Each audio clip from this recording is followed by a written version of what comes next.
Now, it's Red Eye Radio. Gary McNamara and Eric Harley talk about everything from politics to social issues and news of the day. Whether you're up late or you're just starting your day, welcome to the show. From the Relief Factor Studios, this is Red Eye Radio. And I'm Gary McNamara along with Eric Harley. All right, one of the problems that Democrats are going to have here, all right? Let's first go. I want to play this, but before we play this, well, we want to play it. It's just I push the button, so I always say we. You want to push the button for me? I mean, you can, that way. I'm not coming over there. Means I have to stand up. See, I have to do, people don't understand, I have to do the manual labor here. You print things off and push buttons. Right, I print things By off. the way, I push buttons. The production staff is laughing pretty hard on that one. Well, I printed, but most of the time they walk the 500 feet to get it from the printer, which is like 500 feet away from us. It's down in Tarrant County. It's 1,000-foot walk if we print something. Yeah. I did get a few emails because when we mentioned that the other day. We need an e-bike. From people saying it's like, look, you guys are old. They need to get a printer closer to your studio. Right, exactly. Wait, what? We have the youngins go and fetch it for us. That's right. Oh, producer Ron, his birthday today. Happy birthday, Ron. Happy birthday, Ron. Yeah. That's right. He's getting older. He's the young one in the group. I know. Yeah. He's a kid. He's a punk kid. I remember when I was that young. Yeah. When I was his age, Huh. I was just giving up basketball, and I was still playing a little bit of hockey. I don't remember when I was his age, and it was only last year. So that's horrible. I just don't remember. But the reason Democrats are going to have a problem is because this guy that I'm going to play audio of a prayer that he put out a couple of weeks ago was basically when the Obama administration first came into power was the Mamdani of the Biden administration. Yeah, right. This is Van Jones. He was viewed as full-on radical. The full-on radical socialist. Yeah. He was considered the socialist of the Republican Party. He is that and has been that far left. He was your mom's Mamdani. Yes. He wrote here, reposting my prayer for a free Iran that I shared a few weeks ago. Now that the war has begun, I don't know how this will play out or how it will end. Even so, I still pray for a free Iran and for the Persian people to retake their rightful place under the sun. Here we go. Listen to that. Now there's some music behind it. Okay. Because he put it as a production. But okay. Van Jones, here we go. If you like peace, and if you like democracy, and if you like women being free, and if you like innovation, unleash these Persians. Well, I mean, I think what's happening in Iran may be the most important thing happening in the world. You're going to unleash 90 million people who come from one of the most creative, imaginative, and regal cultures in the history of the world, which could help all humanity tomorrow instantly. It's worth the fight. Do I have to go any further? No. I mean, if you would have told me 10 years ago, hey, here's a video from Van Jones. I would have told you, well, that must be that AI thing they're talking about because that can't be real. I know. I'll play the rest of it. Yeah, okay, yeah, here we right. go. All right, but I had to stop it there. It's worth the fight from Van Jones. No, that's incredible. Right. Okay. Obama didn't believe it was worth the fight. No. Here we go. To get them free. A lot of stuff you were dealing with today, they invented. And so they just had a lid on their head for half of a century. And so I think a freed up Persian culture can be incredible for technology, can be incredible for humanity, can be incredible for the arts. It could be the end of a lot of BS in the region. You need a free Iranian people. You need the Persians back on the map for this century to work out well. People don't even know how good it's going to feel to have a world where the Iranian people are allowed to actually do what they've always done, which is to contribute to world culture. Like, we don't even know what we're missing. When we get that back, we're going to be mad that we let it take this long. You know, I met someone from Iran. In fact, you and I both have over the years. I met someone who was in business, a very smart guy, and he talked about going home. He says, I'm making a trip to go home. I'm going to be gone for a few weeks. And he works with a family member of mine. And I said, where's home? And he looks at me and he says, I'm from Persia. And I think to myself, in that moment, here's a guy who, by all indications, is proud of his heritage, but also remembers a time when Iran, like Van Jones points out, essentially made a contribution globally. You and I are old enough to remember that time. And you say Persia to someone, I guess under the age of 40, and they may not understand right away what you're talking about. And you think about potentially where this goes for the Iranian people, because really the regime, while not the only hardliners in the Middle East, was the last stronghold in terms of power. And the power went outside the Iranian borders through their proxies. If you think about the impact, the negative impact, the destructive, deadly impact that the regime has had, it's mind-boggling. And if you look at the potential now of what it could be, and we all hope and pray it is, including Van Jones,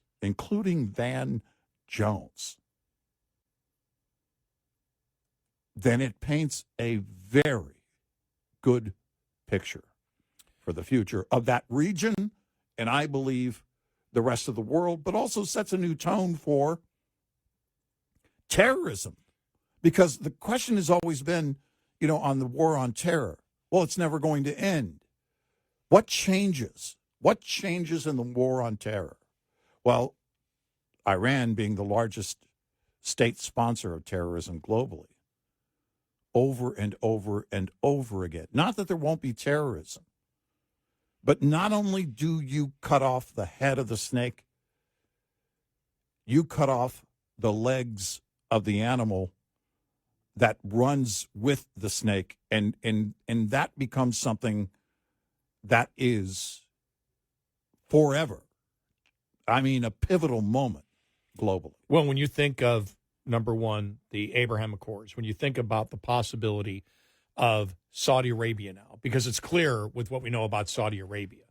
Publicly, a lot of these countries were saying, well, we don't know. Now that they see that Iran could be gone, they're all aboard. Yeah. And so if this ends and a transition government just starts to begin, not that there probably won't be violence and remnants of the old government and acts of terrorism, but if you get them on the right path where they aren't a threat to any other nation, right, there may be the growing pains, as there is with any society that changes, as they're attempting to change from a theocratic dictatorship to a republic. And we'll get to your moment after the bottom of the hour. We'll get to some of the opposition groups and what they actually want. That both of them outside the country, but want to come back in. They've left, and then they want to come back, right, and they wish to change to a secular democracy. Yeah. You start the process, everything changes.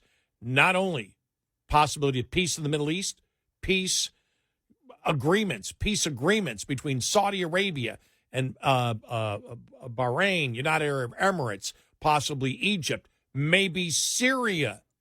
Yeah. Hopefully, with Israel, mind-boggling things. Berlin Wall. I was thinking about this over the weekend. Berlin Wall kind of shock for me on Saturday and even right now as to what's going on. I wish I could speak to my old friend Amir. I don't even know if he's alive anymore. He came across with the Shah, and then my young friend and I've lost contact with her, Parissa, who came across when she was 18. Yeah. And I've talked about those stories many times before. I wish I could have talked to them over the weekend just to see how they're thinking. But this is a woman by the name of Moj Madara, who is entrepreneur and co-founder of the Iranian Collective. Again, an Iranian American she is. But here's what she had to say to CNN over the weekend. Oh, and also, just very quickly, I want to throw this in here with what happened in Venezuela, what's going on in the Middle East, Yes. what the president is doing with the embargo on Cuba. You look at the influence, people forget about this. She brings it up here. We talked about it last week. Yeah. The influence, lessening the influence of China and Russia worldwide. Yes. In a big way. Right. Always has to be the goal of the United States. Yes. Until they become actually someday, hopefully, functioning democracies. Right. But here it is. Here's this on CNN. And she's a Democrat, this woman speaking. Here we go. I think that it is imperative the Democratic Party wake up and get past their dislike of Donald Trump, the President Trump, and their feelings of international conflicts going on. This is about national security. This is about what is possible in the Middle East. This is about being a good neighbor, good partner to the Gulf states and what their aspirations are. This is about supporting the people of Venezuela. This is about dismembering our relationship with, or not dismembering, but resetting our relationship with China. Right now, 55% of the oil production that Iran produces goes to China despite sanctions. You want to support the people of Ukraine. You want to end that war. You have to. There is no getting around dismembering this Islamic Republic. It is non-negotiable. It is not a want to have. It is a have to have. And it's not just for the Iranian people. I think you have to trust the Iranian people. We know this government better than anyone else. When you dismember and decapitate this regime, you are going to see a change in the Middle East, in Venezuela, in China, in Ukraine. And I think, quite frankly, their ideology has it's caused a lot of problems for us worldwide. We need to take it seriously. And I think at this point, we have a tremendous opportunity. This will be like ending the Soviet Union, the Berlin Wall. This is a transformational moment for humankind, for security. And as an American, this is in our interest to complete it. So I am a Democrat. I have been a huge Democrat. I am incredibly disappointed with my party. I do not see myself in them in this moment. Wow. It's a big deal. But she points out so many things, as you have pointed out here in the segment, and the massive change.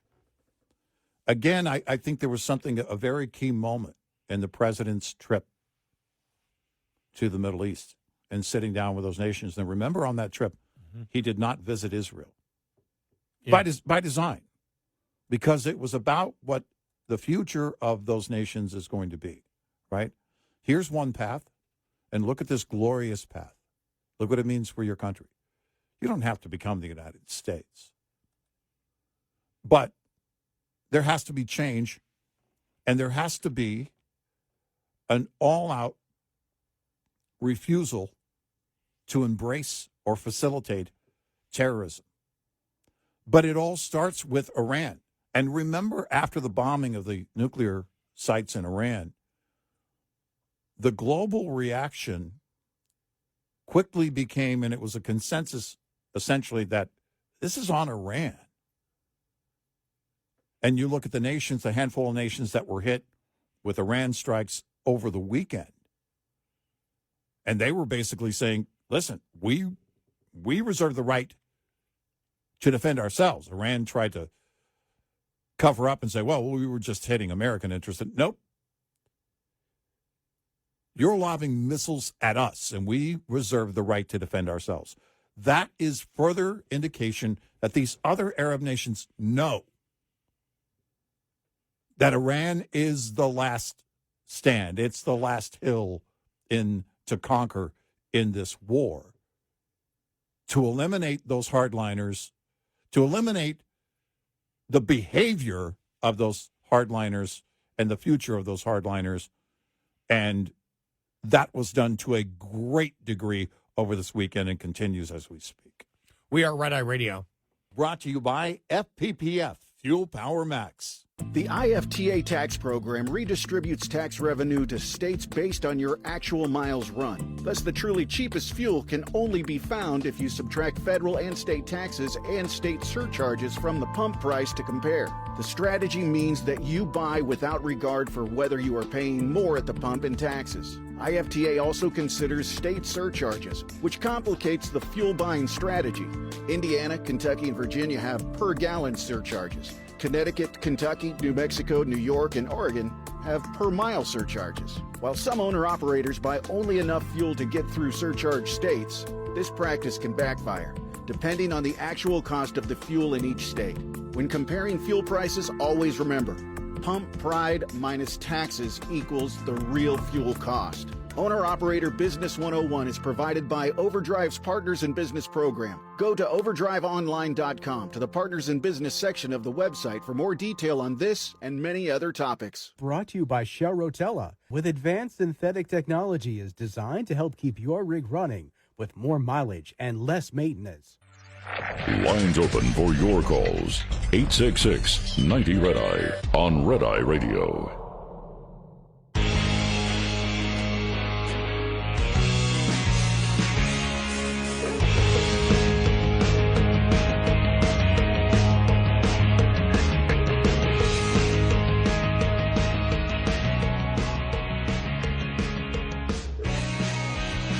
We are Red Eye Radio. He's Eric Harley, and I'm Gary McNamara. Good morning. You know, interesting. You and I have said with Trump and his foreign policy that the part of MAGA, whether it was Tucker Carlson or Bannon or Stone or all the ones that were in favor of having him in because they believed he was an isolationist. You and I always said he's not an isolationist. No. He doesn't want forever wars and boots on the ground, right? Which is why he stated yesterday, because when I think the Wall Street Journal said, we hope Trump doesn't take an off-ramp now, because I think they were referring to when he said, oh, yeah, I'm willing to talk. And he said, well, yeah, I'm willing to talk, but we're going to complete this complete and total mission that we have planned, and we'll continue and we'll talk to you. And then the Iranian foreign minister came out and says, we don't see any need to talk to you. Right. Because he was saying no, stop the attacks and we'll talk to you. And Trump's like, no, we're going to continue and finish what we're going to do here. And if you wish to talk to us, fine. Well, it's the president, I believe, in building this whole diplomacy thing out, right? And as we mentioned earlier, part of it was, if you want nuclear power, then we'll supply you with nuclear fuel. For free. Forever. Forever. And they were like, oh, no. Yeah, well, then it's not nuclear power. It's nuclear weapons and that's proof. But we talked about this with Kim Jong-un. Why is he sitting down with Kim Jong-un? You're vetting the diplomacy process to the nth degree. Right. So in the event that there is a need for a preemptive strike, then you can say, look, and even still during the process, we're willing to talk, but we're not going to stop the mission. Those are the things, and whether the left buys it or not, it is about the president, I think, being, as a public servant, being accountable to the American people and saying, look, hey, guys, we'll include diplomacy, but that isn't working, and we know what the mission is here, and I think most people get it. There is, and eventually, when you look at this again, if all is accomplished, even with the ups and downs and the hiccups along the way, history will look back on this quite potentially, again, if all is accomplished, as the major turning point in history in the Middle East, in modern times, certainly. Well, when I saw yesterday, he's lost MAGA. Like, no, whatever MAGA is in 2026, which I don't know what MAGA is in 2026, but the fact is, he was never an isolationist to begin with. Right. He just said, I don't want forever wars. Right. And I really don't like boots on the ground. Right. Well, exactly. What he has shown pretty so simple. Far. Yeah. Exactly.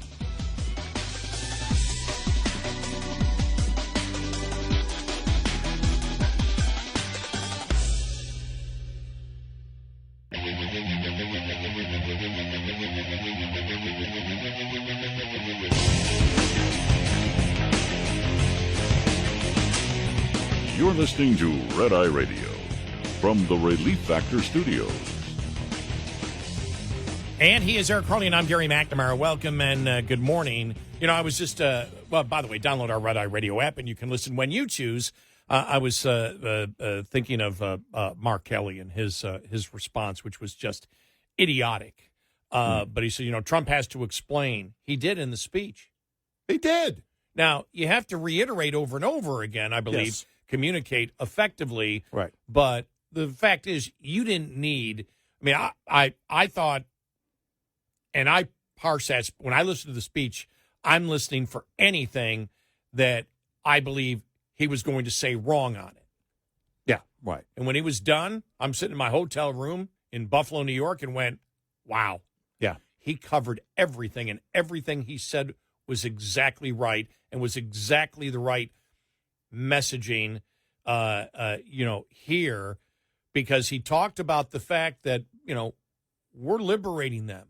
We want them to be free. We want them to have self-determination. Yep. We don't want that threat of ballistic missiles for other countries. We want Middle East peace is what we want. And this is the closest that I have ever seen to Middle Eastern peace. Yeah. And after you saw when we went in, and then Iran, sent ballistic missiles, Saudi Arabia, Bahrain, UAE, and others, and their response to it, I went, wow, Trump's got them all on his side. And then It was clear, yeah. And then we find out Yeah. that even though publicly Saudi Arabia was saying no, They were the ones actually pressuring the administration Right. in the final days, saying, look, you've got to do this. You've got to do this now. And so when you ask, well, he hasn't explained it. I didn't need an explanation. I've been paying attention for, I knew what the president was. Sure. We all knew what the president But we was also doing. know that it's required in a moment like that, that the Yes, president, right. and I'm with you. Right. I was watching it, I think 1 minute. I got the True Social alert and notification and watched it about a minute after he posted it. And I'm thinking to myself, I don't see any fat in what he said. There was no over-the-top rhetoric. There was nothing. No. That was as clean of a statement as the president has ever made in either term. Yep. And, it's interesting because he was here in Texas campaigning. He was in Corpus on Friday, then flies to Florida.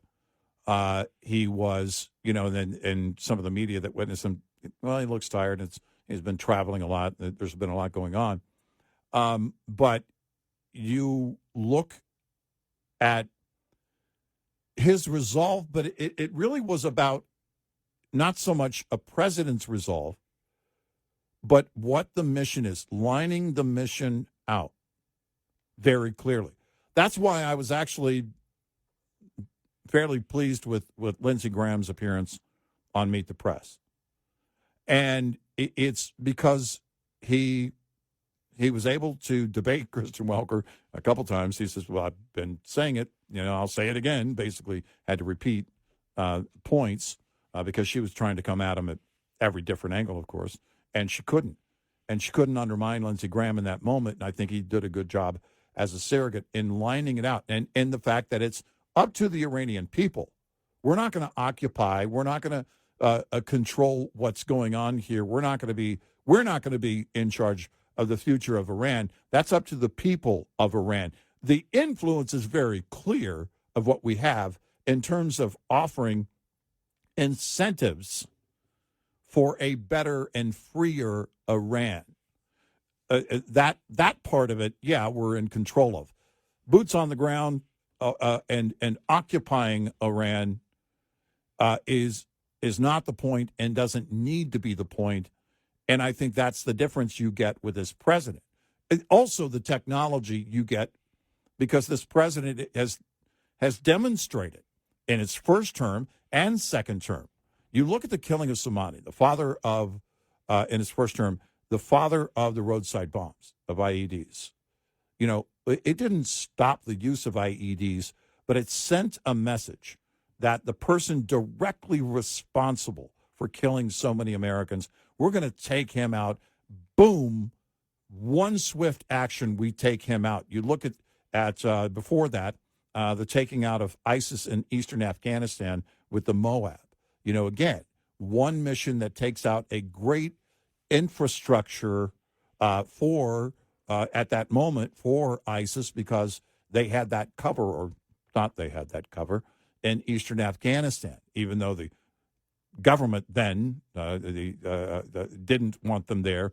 And there were problems with the Taliban. It was almost like a three-way conflict, if you will, at that time. But ISIS, we knew what the threat was there.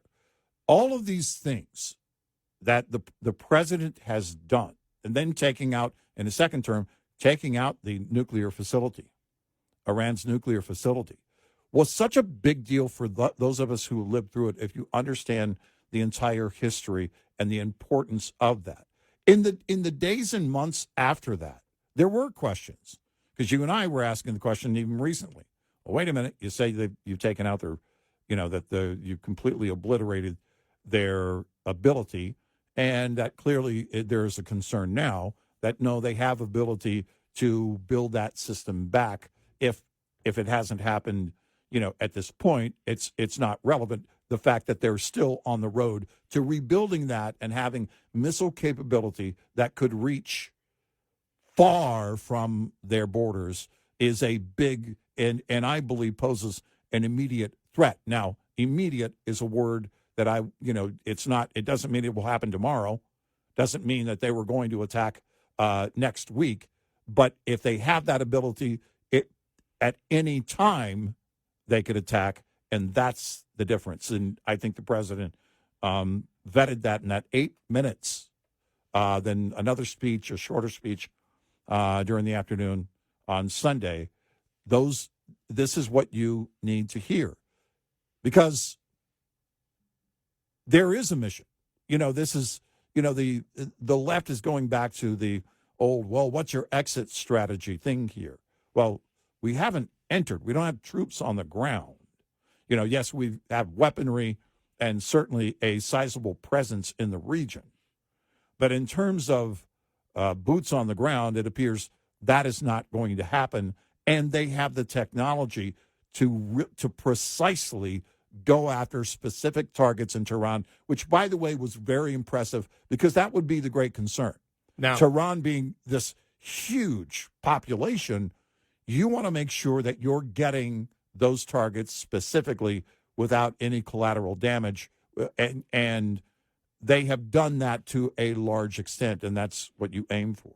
Well, and so you, as you said, and then, we don't have what's the exit plan? We're not creating their next government. Now, we may attempt to get a international coalition, a peacekeeping force in there. Yeah. That might, nobody's talked about it, but that might happen in the interim, and the new transition government, or a cooperation of because there's a number of exiled transition opposition which wants to form the government. First off is the son of the last Shah, Reza Pahlavi, and the monarchist who he's based in the U.S.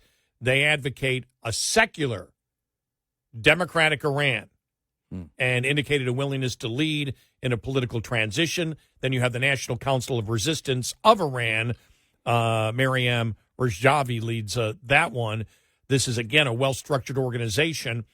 They say, again, I don't know which one. I've seen a more number of stories. Pahlavi's getting a lot of publicity. He did on 60 Minutes. But I've heard a lot of talk about. And he put out a video on Saturday, right? So, yeah. And I've heard a lot from the National Council of Resistance of Iran, right? That this is, that they're extremely well structured, operating in exile, also advocating for a secular democrat Iran, gender equality. I mean, everything when the funny thing is, when you read what they want, it's the Constitution of the United States. You know, they're looking at the Constitution of the United States. Right. And that's why Democrats are so upset about it, because they hate the Constitution of the United States. Yes. And if Iran is moving towards something that mirrors the Constitution of the United States, well, then it's just a fascist regime again. Well, think about how the left in America has attacked women's rights, you know, through the liberal transgender movement, right? And how in Iran the idea would be to bring about greater rights for women. That goes against where the left is currently in the U.S. And then you have a recent coalition now. This is the Coalition for Political Forces in Iran, Kurdistan, the Kurds, that they want this regime overthrown. They just created themselves a week ago or two, overthrow the regime and secure self-determination. Does that mean self-determination for the country, or do they want special status? We will see. The Solidarity for a Secular Democratic Republic of Iran, a 2023 coalition advocating for separation of religion and state. So when you look at all the major groups in there, everybody in any opposition government wants a separation of church and state. Right there is huge. Yeah, it is.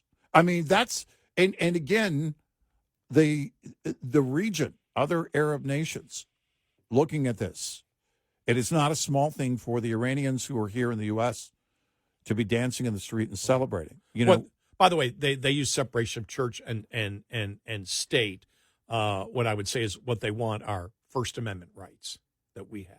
Yes, here. right. Not that the culture of the culture of whether it's the Kurds, Islam, whatever, will disappear completely from society as a whole. Well, you would still have plenty of rank and file hardliners, you know, that would be there, and that debate will go on like it does in the United States, like it does in the U.S. Yes, fundamentalists that adhere to the principles of the now former regime. And that's going to be that is likely going to be the case for a long, long time.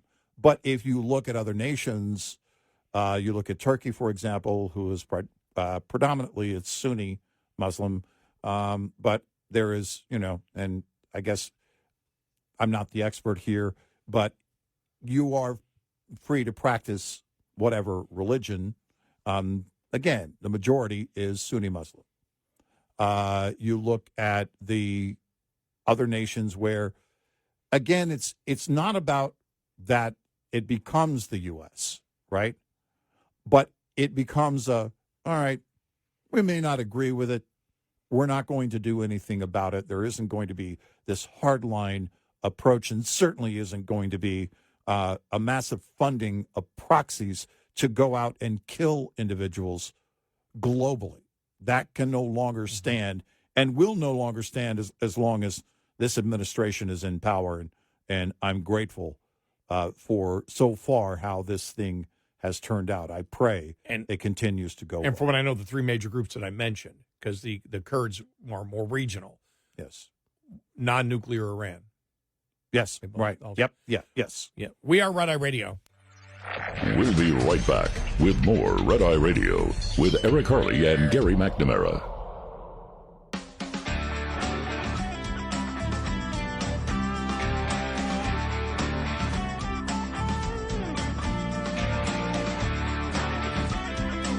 He's Eric Harley and I'm Gary McNamara. We are Red Eye Radio. 60 Minutes last night interviewed the son of the Shah, who leads one of the Iranian opposition groups here in the United States. Here's what he had to say.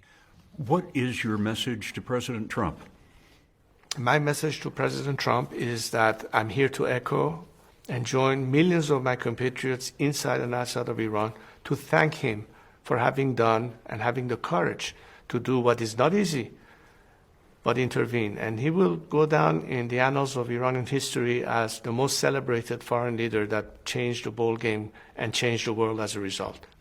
In January, President Trump said this about you, quote, "He seems very nice, but I don't know how he'd play within his own country. I don't know whether or not his country would accept his leadership. And certainly if they would, that would be fine with me. you don't seem to have President Trump's wholehearted support. Well, first of all, I don't think that somebody in my position will ever expect to have an official endorsement of a foreign government or a foreign leader. What I do know now is that millions of Iranians inside Iran and outside of Iran are calling my name. They recognize in me the person uniquely placed to play a role of transitional leadership. And now, as he said, transitional leadership. And Right. he said that, and he has had that opinion for the longest time, that he wishes to build, and his group wishes to build, a democracy, as to all the major groups that wish to be involved in a transition government. Right. And Trump may have his doubts, but it's impossible to know how it would go. I do. Yeah. Because he's the son of the Shah. Right. It's not, again, there's a little bit of baggage that comes from it. Yeah. And the question would be, what do the people of Iran want? And we have yet to have that answer. They certainly seem to want the regime gone, and, well, they're almost gone.